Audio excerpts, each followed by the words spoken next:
Another common question that I receive is people ask, is there anything that they can do to improve upon the regulator that we've sold, or the regulator that they've purchased from another manufacturer, because they're all, as we've already discussed, very similar to each other. Is there anything they can do to make it any better? A bit like you buy a Volkswagen Golf GTI and then you put a different chip in it to get a bit more power out of it. Is there anything you can do to your regulator to make it much better? I think the simple answer is no. There might be a couple of little things which we'll discuss in a minute, but before we do that, I want to talk about things that you mustn't do, because this is a common mistake. I've spoke to a number of people about it, and I've made this mistake myself in the past, when I first started with air guns many years ago. So we'll just cover that now. So you received your regulator, and lots of people are always very keen to take things to bits to see how they work, aren't we, boys and girls? The amount of things we've had to bits over the years and can't get them back together again. Now, the thing that you'd probably notice if you take any regulator to pieces is the fit of the piston into the bore. So you'd take your regulator to bits and you'd think, oh blimey, that's a bit of a loose fit, or as we say in England, it's as loose as a prick up a shirt sleeve. And you'd think to yourself, oh, that's not much good. Oh, I could make another one better myself. I know what, I've got my lathe, I'll make myself a new piston. This is where you're liable to find yourself having a bit of a disaster. And I say this because going back all those years, I'd looked at a couple of regulators when I was around at a gentleman called Mick Dawes' house, and we were playing around and we'd got somebody else's regulator, and the piston seemed to be quite a loose fit.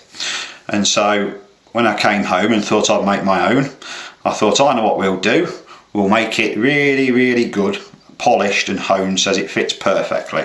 And by this I mean, at the time I was heavily into little model diesel engines, and if any of you have had any of these, you'll know that they've not got piston rings on, and if you listen,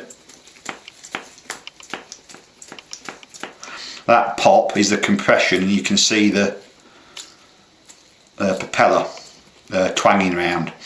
And the piston is an exceptionally good fit in the bore. If you take one of these to bits, it can be quite fiddly getting them back together because the fit is so good. So at the time, because I made a couple of little model engine parts, I thought I'd do the same with the regulator, and I made a piston that fitted in absolutely perfectly. It was virtually an airtight fit. You could put your finger over the end and push it up and down like this, cover the holes, and it would bounce back and forth. And I thought, how clever. It lasted about 200 shots and then it seized up. Now, most of the regulators that we've looked at, or that you go on the internet and search the pictures of, all the cases are made out of aluminium, and there's a reason for that. It's light, it's cheap, it's easy to work, and it's perfect for the job. There's never really any problems with it whatsoever, so that's very good. Now the problem comes if you think that you're going to improve on the piston fit, and I shall just talk about why.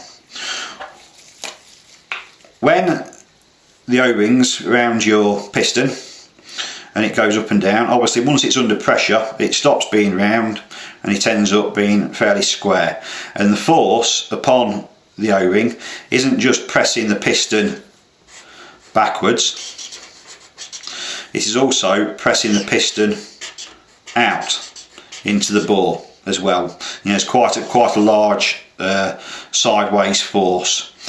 Well, I don't know how much it'd be, but it is a lot. If you get something where you've got two pistons and an air pocket in the middle, trying to push the unit back and forth can be quite difficult. So you've got a backwards force and a sideways force. Now the problem with this is, if the case is made out of aluminium, which they predominantly are, so it's a bought regulator, or it could be one you've made yourself with an aluminium case, you make this piston a perfect fit, virtually an airtight fit. The problem is this force pressing outwards means that, where's my grey marker pen? Oh, I've not got one. I'll continue to use this green one. As the piston moves back and forward a bit, it actually rubs the aluminium into a bit of a wave like that. Now this movement of metal, it isn't a great deal. You'd have a hell of a job to measure it unless you've got some very good equipment, but that is what it does. You know, the thousands of cycles this piston does, moving a teeny bit back and forth with the O-ring pressing outwards, it can move the metal very slightly.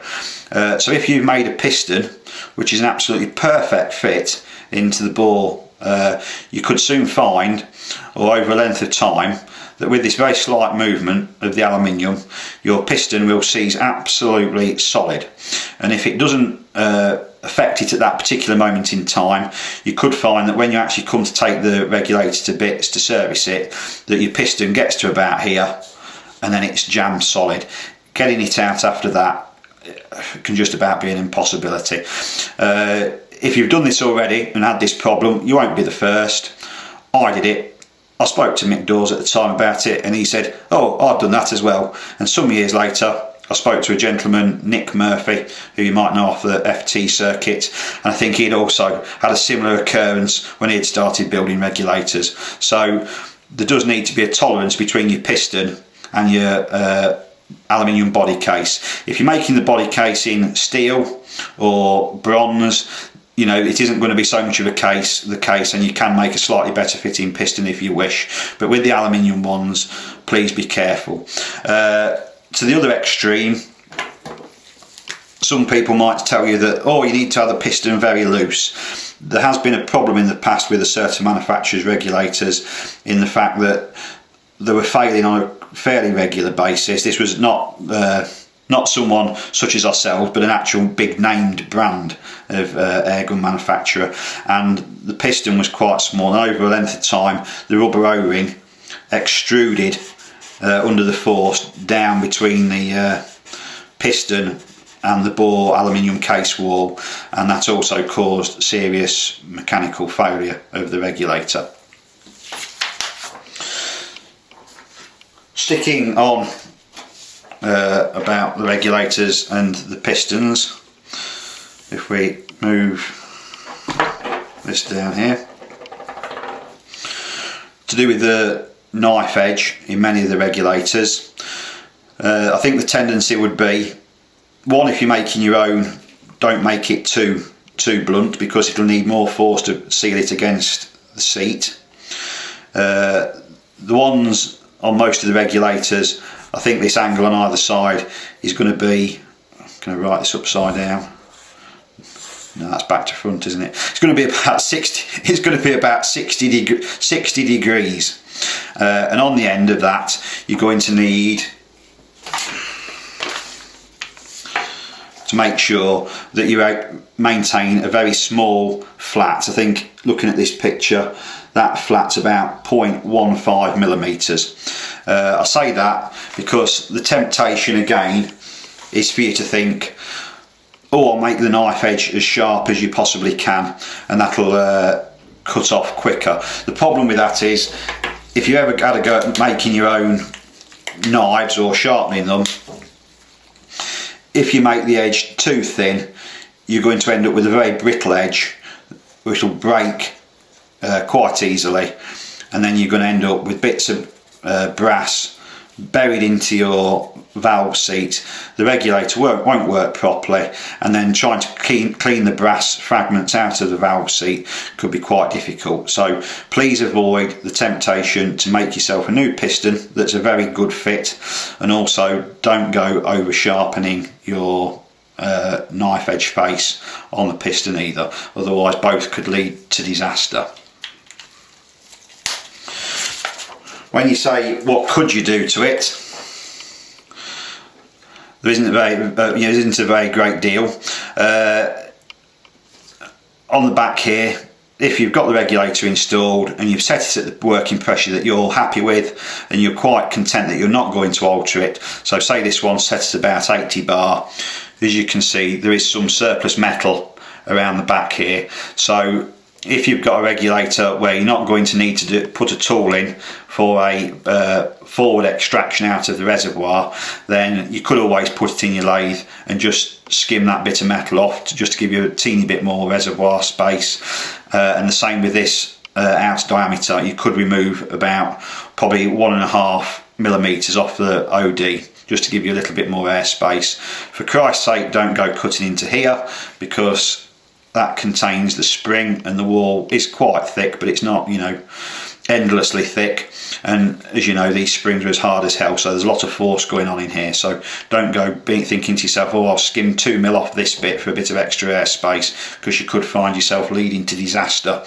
The only other thing that a couple of people have done, and I've done myself in the past, is move that O-ring up here so as they're close together. Obviously you've got to have your breathe hole and standoff accurately fitted, and then make a standoff here so that you've got a little bit of extra air space, and you can make this close to the outlet valve, and your other chamber will be slightly bigger. But in general, it doesn't matter whose regulator you've got.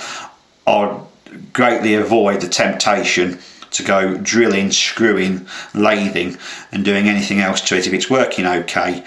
You know, there's that many other things that you could do, like weigh your pellets out, make sure you've not put too much grease on, put your scope mounts at exactly the right height, which I doubt many of you sadly have, and things like that. So I hope that's been of some help. Avoid the temptation to play with the piston.